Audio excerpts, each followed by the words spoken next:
is the first week, or the full week of summer. I hope you guys have had a great start to your summer.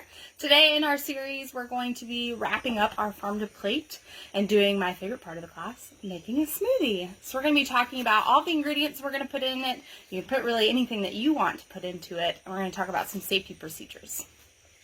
So a few safety procedures and health procedures you may want to put in place before you start all of this is definitely washing your hands. I have these lovely gloves with me today, especially if you're making this for someone else. I'm making the smoothie for me today. I will be the only one consuming it. And you definitely want to have your hair up and back. I have mine in a hair tie, or you might want to just put a hat on just so it doesn't get in your way and it doesn't get in any of your food, because that would be really gross.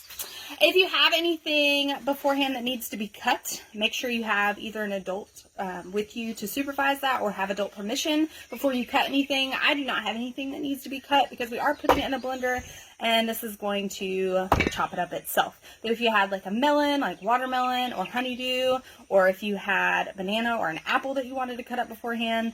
One thing I do want to mention, I do have strawberries, but they're frozen. If I had fresh ones, I would definitely wash them really well, but then I just throw the whole thing in there because you just get some extra green. So before we start, we're going to talk about where all of our food came from. I like to look at labels and see where that food was produced or maybe distributed from. And we're going to start with our peaches. They only had a label of grown in the USA, but they were distributed from Florida. Our strawberries were also distributed from Florida, but they were grown in Mexico. Our yogurt, which is one of our animal products, came from New York. Our blueberries came from North Carolina. And then our greens came all the way from Canada. And of course, our honey came from right here at Fortson. We're going to start putting our ingredients into our blender here. If you have orange juice or apple juice, if you like those, you can use those. You can also use a little bit of water. I'm just going to add a little bit to it. We're going to add in about 3 tablespoons of yogurt. The yogurt kind of just makes it creamier.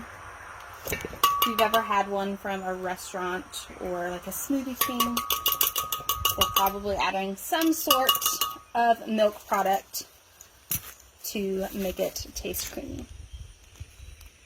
There's a secret way of putting your stuff into your blender. So you want to put your water, your juice, and your yogurt and all of your soft foods in first, and then put your ice stuff on top, because if you put all the icy cold stuff on the bottom, it's going to kind of freeze up. So if you like ice in yours, I personally don't, just because I have frozen strawberries and I don't like mine chunky. I like it very, very smooth. So I'm going to put about, I think I have half a cup of all of our fruit, excuse me. So I put in blueberries, our peaches with our liquid. I'm going to put in some veggies. Got to get your greens in there some way. And this is hidden, so you don't even know it's there. And then I'm going to put in about a 1/4 to a 1/2 teaspoon of honey, just for a little bit of sweetness, even though our fruits have built-in sweeteners.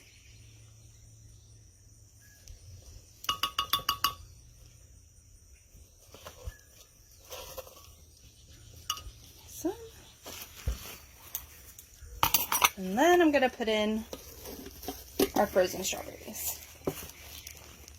Your blender will have multiple settings on it. If you're like me, you like to press them all.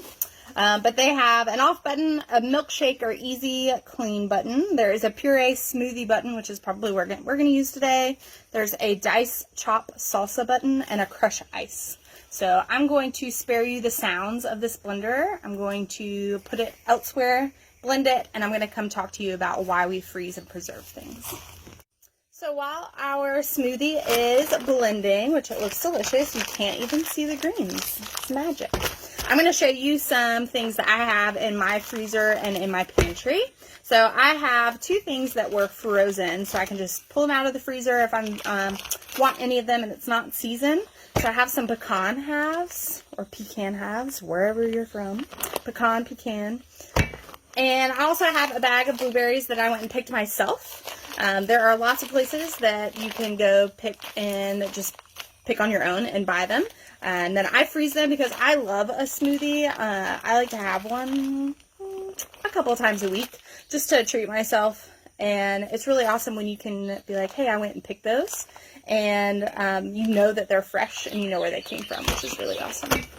Two other things I have in my pantry that are not frozen is just some apple butter that I made. You can find those recipes online. It does not have to be in the refrigerator until you open it, which is really awesome.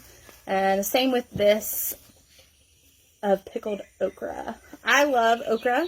I hate pickles, but I love pickled okra. I don't know why. It's weird. But this is another thing that you can can. Canning is, and I like to call it an extreme sport.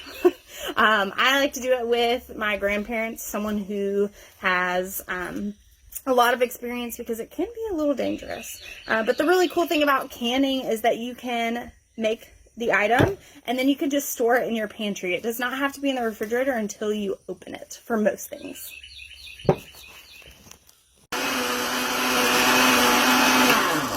So I think our smoothie is done. I had to open it a few times. You can see there's still some yogurt up here. You might have to open it up and use a spatula to kind of push everything back down if it's not going into the blender area. There's also, on most blenders that I've seen, there is a top that you can remove if you want to add some more. If it's not thick enough for you, you can add more frozen, either strawberries, blueberries, whatever your frozen items are, or more ice to make it thicker. I like mine a little looser than a thick smoothie, so I'm going to leave it just the way it is. I did add a few more strawberries to it, and we're going to see how it tastes. I'm going to pour out my smoothie. I have a really cool metal straw here, saving our turtles, reducing my use of plastic. And actually going to save a little room on the top because I like to garnish mine with a couple of things. Well, I have one thing with me right now. If you have coconut flakes, it's one of my favorites. But this is our Nature Valley, you know, those really crunchy bars. They sell their crumbs. I'm a sucker for their crumbs. And it's basically just granola. I like to top mine with lots of granola.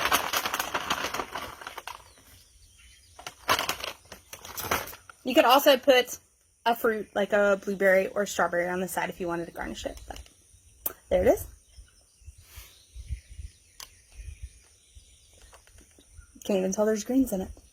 We hope you enjoyed your summer smoothie video. I'll be posting the recipe either in the comments or writing it down and just attaching it at the end of this video. But we would love to hear where you get your smoothies from, whether it's commercial chain or it's locally sourced, or just how you like your smoothies, what's your favorite ingredients. Mine are mangoes. I get the frozen chunks, except they usually never make it into my smoothie. I usually just eat them.